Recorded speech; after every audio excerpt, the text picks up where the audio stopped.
We have a major update of a story we've been following for nearly 2 years after a police pursuit turned deadly. The family of an innocent woman who was killed during this chase is now taking their fight to the courtroom.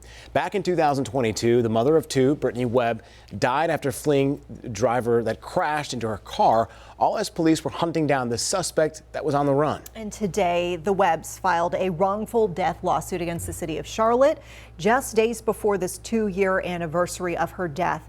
Now, we have investigated police pursuits extensively since 2022 and found a record number of innocent bystanders are getting killed because of these. Tonight, WCNC Charlotte's Nate Morabito discovered Webb's family, along with 2 survivors, now want the city, police, and the driver they were pursuing to be held accountable. And Nate's here in the studio now, and you were learning more about this case each and every day, it sounds like here, Nate.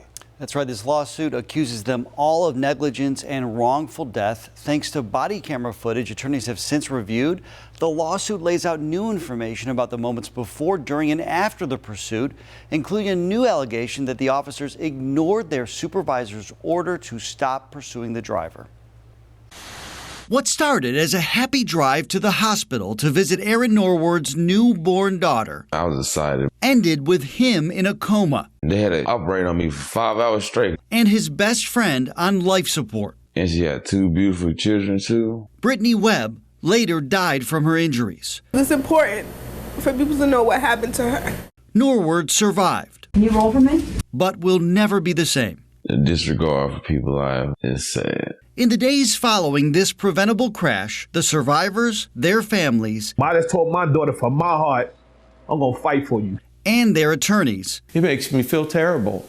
I mean, it's difficult to sit here with them. Pledged action. I see multiple parties that need to be held accountable. They now hope this newly filed lawsuit delivers that accountability. We still got one at least unresponsive. The other male's not doing so well either. Tell them to find the gas pedal. As WCNC Charlotte previously reported, CMPD suspended 2 officers in the weeks after the January 3rd, 2022 crash on Statesville Road. 75 miles an hour, wrong side of travel, wrong way. The lawsuit accuses the officers of attempting to stop a Jeep for a minor infraction and later disobeying a supervisor's orders to discontinue the subsequent pursuit. Beyond that, the lawsuit alleges police had the chance to de-escalate the situation prior to the crash when the driver slowed and stopped. But instead, an officer opened his door and aggressively pointed his gun at the driver's side window. According to the lawsuit, both officers drew their guns again a short time later, which scared the driver and prompted him to speed away as officers did the same. CMPD's policy only allows pursuits when there's a reasonable suspicion that people's lives are in danger. Court records and scanner traffic show police tried to stop the driver in this case, Brian Gabriel Franklin Jr., for driving with a covered but still visible license plate. CMPD previously refused to answer specific questions about the crash, but told us generally when officers violate policy, they are disciplined. We're all human beings. It would be unrealistic to think that in these high-stress situations that the right decision is always made. The public expects you all to make the right decision every time. They do. They do. This is a difficult job.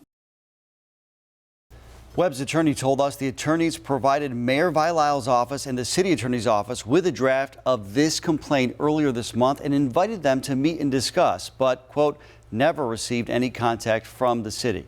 We reached out to the city for comment within the last few hours. We also have yet to hear back with any comment on this new lawsuit.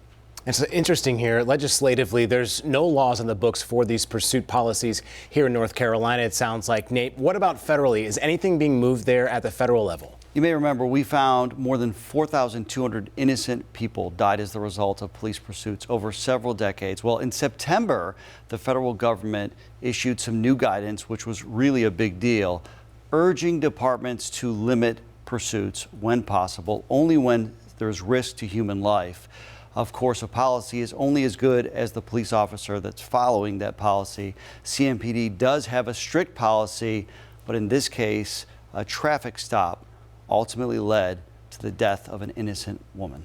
And staggering, 4,200 plus people, just bystanders that have died from chases just like this. Nate, thank you so much for reporting on that. Yeah, as we mentioned, Nate has been covering these types of pursuit cases for years now. So tonight on WCNC Plus, we'd like you to take a closer look back at our extensive coverage. You can get really a deeper dive into this pursuit policy topic that we've been talking about. That airs tonight at 8:30. You can watch this through the WCNC Plus app. This app is available on any of your favorite streaming devices.